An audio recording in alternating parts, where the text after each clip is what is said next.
ఈరోజు ఉదయం 8 సమయంలో పూడి శ్రీహరి బేసికల్గా జర్నలిస్టు,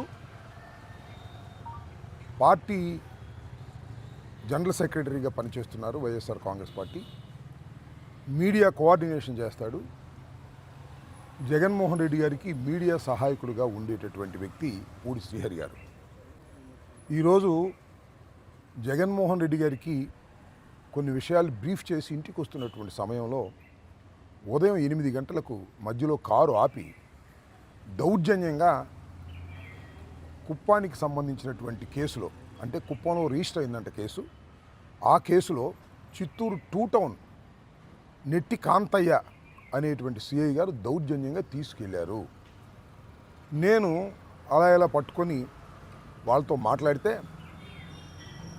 కుప్పంలో కేసు రిజిస్టర్ అయిందని, ఆ కేసు కూడా 7 సంవత్సరాల లోపు మాత్రమే శిక్షలు పడేవని నెట్టి కాంతయ్య గారు చెప్పాడు నాకు. నోటీస్ ఇచ్చి పంపుతాము అని. ఎక్కడ నోటీస్ ఇచ్చి పంపుతారు? కుప్పం తీసుకెళ్ళి నోటీస్ ఇచ్చి పంపుతారంట. నాకేం అర్థం కాల. 7 సంవత్సరాల లోపులో శిక్ష పడేటటువంటి సెక్షన్లు ఉన్నటువంటి కేసులో పూడి శ్రీహరిని అరెస్ట్ చేసి మీరు తీసుకెళ్ళి కుప్పం దాకా తీసుకెళ్ళి అక్కడ వదులుతారంట. అంటే ఒక భయపెట్టే కార్యక్రమం చేస్తున్నారు. శ్రీహరి ఒక జర్నలిస్టు, పార్టీ అంటే ఇంట్రెస్ట్ ఉన్నటువంటి వ్యక్తి. ఆయన్ని భయపెట్టడం ద్వారా పార్టీకి ఏదో చేయాలనేటువంటి ప్రయత్నం కుప్పం పోలీసులు లోకేష్ గారి ఆర్డర్తో, పర్యవేక్షణతో చేస్తున్నారు. ఇది చాలా దుర్మార్గమైనటువంటి అంశం. తక్షణమే ఆయనకి నోటీస్ ఇచ్చి ఎక్కడుంటే అక్కడ ఇచ్చేయాలి. అసలు ఇంటికి వచ్చి నోటీస్ ఇవ్వాలా, ఇచ్చేసి మళ్ళీ కోర్టులో హాజరుగమ్మని చెప్పాలి. అలా కాదంట. ఇక్కడ నుంచి ఆ నెట్టి కాంతయ్య గారికి ఆదేశాలు ఉన్నాయంట.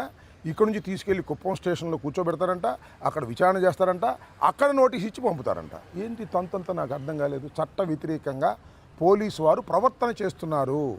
శ్రీహరిని అరెస్ట్ చేసి శ్రీహరిని భయపెట్టాలని ప్రయత్నం చేస్తున్నారు. శ్రీహరి భయపడేటటువంటి వ్యక్తి కాదని కూడా మరొకసారి చెప్పదలుచుకున్నా. ఇలా అన్యాయంగా, అక్రమంగా తప్పుడు కేసులు పెట్టేటటువంటి కార్యక్రమం చేస్తున్నారు. మేము మొన్న ప్రతి పోలీస్ స్టేషన్లో కేసు ఇచ్చాం రాధాకృష్ణ మీద. ఒకరు రిజిస్టర్ చేశారండి? ఒకరు కూడా రిజిస్టర్ చేయలే.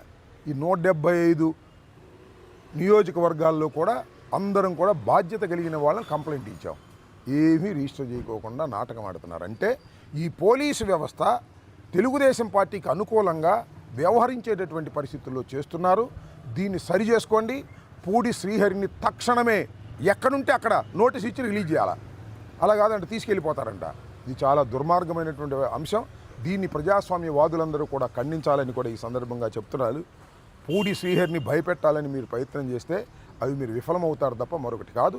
మధ్యలో మ్యాన్ హ్యాండిల్ చేయడానికి కూడా ప్రయత్నం చేశారనేటువంటి సమాచారం నాకు వచ్చింది. నేను పూడి శ్రీహరితో మాట్లాడే ప్రయత్నం చేశాను. 1-2 మాటలు మాట్లాడిన తర్వాత మళ్ళీ సిఐ గారు వెనక్కి లాక్కున్నారు. ఇది చాలా దారుణమైన అంశం.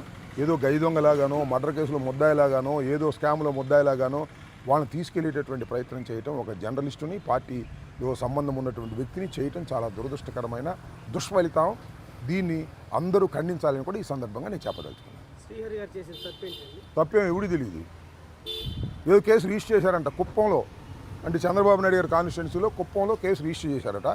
ఆ కేసు కూడా 25/26 ఏదో చెప్పాడు క్రైమ్ నెంబరు. అది కూడా 7 సంవత్సరాల లోపుని నోటీస్ ఇచ్చి పంపించేటటువంటి కేసులే అని వాళ్ళే చెప్పారు. ఎందుకు తీసుకెళ్తున్నారు నాకు అర్థం కాల.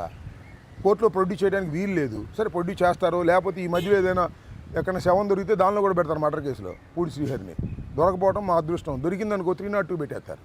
ఈ రకంగా దుర్మార్గంగా ఫాల్స్ కేసెస్ పెట్టి పార్టీలో ఉన్నటువంటి వ్యక్తుల్ని ఇబ్బంది పెట్టాలని ప్రయత్నం చేస్తున్నారు.